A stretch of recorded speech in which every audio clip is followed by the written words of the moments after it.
Telugu Desam party చేస్తున్న అవినీతి అక్రమాలపై social మీడియాలో వెల్లువెత్తుతున్న సెటైర్లను చూసి ఆ పార్టీ నాయకులు సహించలేకపోతున్నారని వైఎస్ఆర్సీపీ ఎంపీ విజయసాయిరెడ్డి అన్నారు.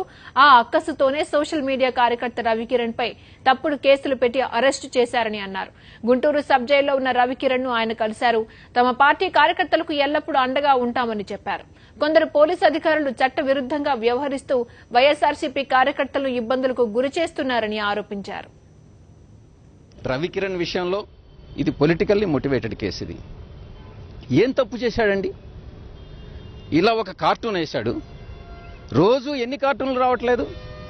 ఆంధ్రజ్యోతిలో ఎన్ని కార్టూన్లు రావు? ఈనాడులో ఎన్ని కార్టూన్లు రావు? ప్రతిరోజు మొదటి పేజీలో కింద అడుగున కార్టూన్లు వస్తాయి. అదే రకంగా సోషల్ మీడియాలో వస్తున్నాయి. ఆ కార్టూన్లన్నీ కూడా సర్కాస్టిక్గానే ఉంటాయి, సెటైరికల్గానే ఉంటాయి. ఈనాడులో ఉన్నటువంటి ఆ కార్టూనిస్టులను అరెస్ట్ చేస్తున్నారా? ఆంధ్రజ్యోతిలో ఉండేటటువంటి కార్టూనిస్టులను అరెస్ట్ చేస్తున్నారా? ఒక్క సోషల్ మీడియాలో ఎవరైతే వైఎస్ఆర్ కాంగ్రెస్ పార్టీకి సపోర్ట్గా ఉన్నటువంటి ఒక కార్యకర్త లేదు ఒక సపోర్టరు ఒక సెటైరికల్ కార్టూన్ వేస్తే, కార్టూన్ సెటైరికల్గా వేస్తేనే మీరు చూస్తారు, ఎవరైనా చూస్తారు, లేకుంటే ఎందుకు చూస్తారు?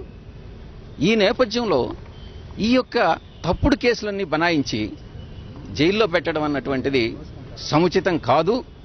ఇదంతా కూడా చట్టవిరుద్ధమైనటువంటి కార్యకలాపాలకి పోలీసులు పాల్పడుతున్నారు. మేమంతా కూడా గమనిస్తున్నాం. తప్పకుండా మాకు అవకాశం వచ్చినప్పుడు చర్యలు తప్పకుండా తీసుకోవడం జరుగుతుంది. ఇదంతా కూడా తాత్కాలికం మాత్రమే. మా సపోర్టర్స్కి పూర్తి మద్దతు మేము ఇస్తున్నాం. మేము నిలబడతాం కూడా. అధైర్యపడవద్దననేటటువంటి చెప్పేదానిలో కార్యక్రమంలో భాగంగా ఇక్కడికి రావడం జరిగింది.